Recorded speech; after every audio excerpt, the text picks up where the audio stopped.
Across cultures, many things are deeply symbolical. If we talk of the cultural context in India, we have Ganesh Chaturthi, which begins some things. And Ganesha, in our cultural context, is the god of wisdom in many ways. So, Ganesh Chaturthi is the birthing of that aspect of our mind which is willing to be wise, to rise above some shallow things, to let go of some things that no longer serves us and which are no longer helpful for us. So we are ready to let go of some things that don't serve us. And then this Ganesh Chaturthi, and soon after that we have what we call the dark phase, this Pitra Paksh, which we are going to have for the next 2 weeks, beginning from tomorrow. And that is what we call the Shraddha Paksh. And yes, we are told that we should not be doing some things and we should abstain from some things, and all kinds of stuff is there. But the symbolic significance of this phase is that you allow everything negative in your mind to come to the fore. Because this is the time when a lot of that which is unhelpful for you and a lot of thought patterns that are no longer of any use to you or to anybody else, and all those are sustained by some deeper emotions.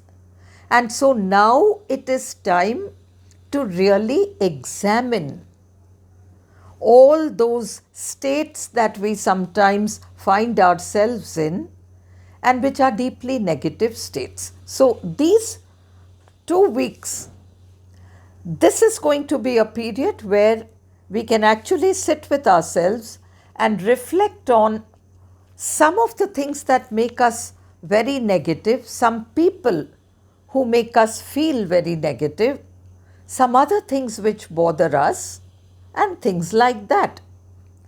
And then this phase is followed by what we call the Navaratri.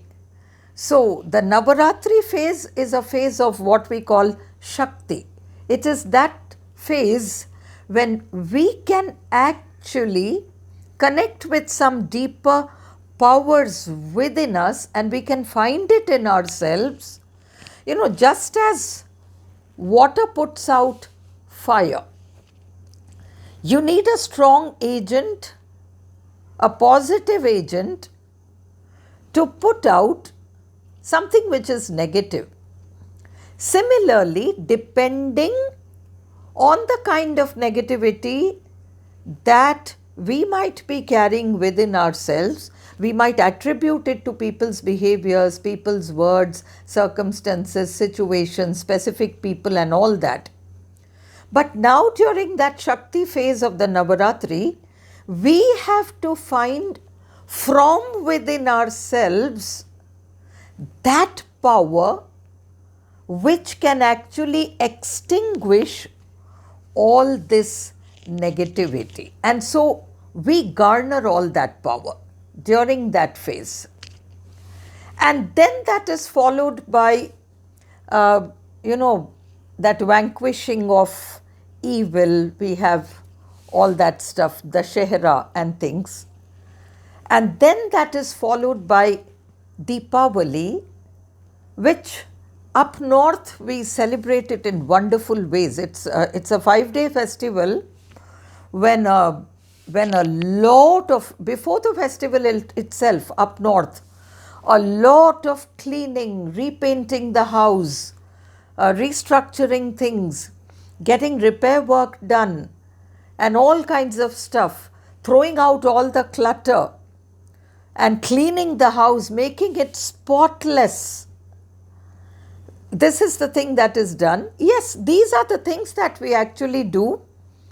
But if we look at the deeper symbolic meaning, everything that we are doing outside let's say in our homes and our houses and our kitchens and our workplaces and our business establishments, that work first needs to be done in the mind, where we throw out all those unwanted emotions, we clear up any enmity patterns that we may have, we get rid of grievances, complaints, and we make a new start. During Diwali, business people, the business community begins with new ledgers.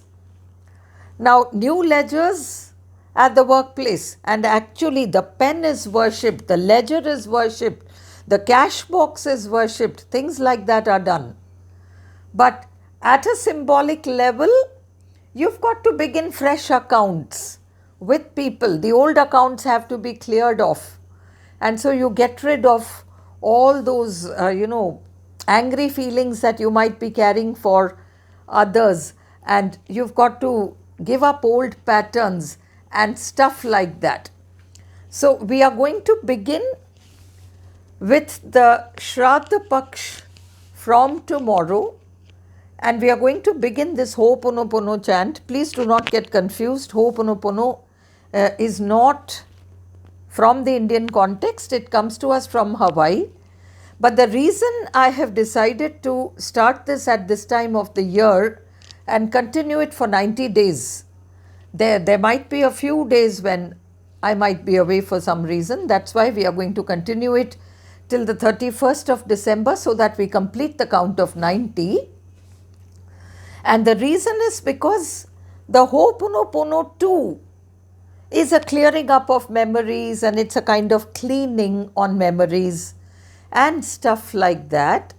And it, blends beautifully with the Indian context, where we do so much of ancestral honoring, and we somehow ask for the blessings and the guidance of our ancestors, and we do a lot of rituals here, and we make a lot of prayers and things like that. We are not going to be doing any of that, excepting for some fundamental translation of some verses, just to keep up that spirit of why we are doing this thing. And then we will follow it up with the Ho'oponopono chant.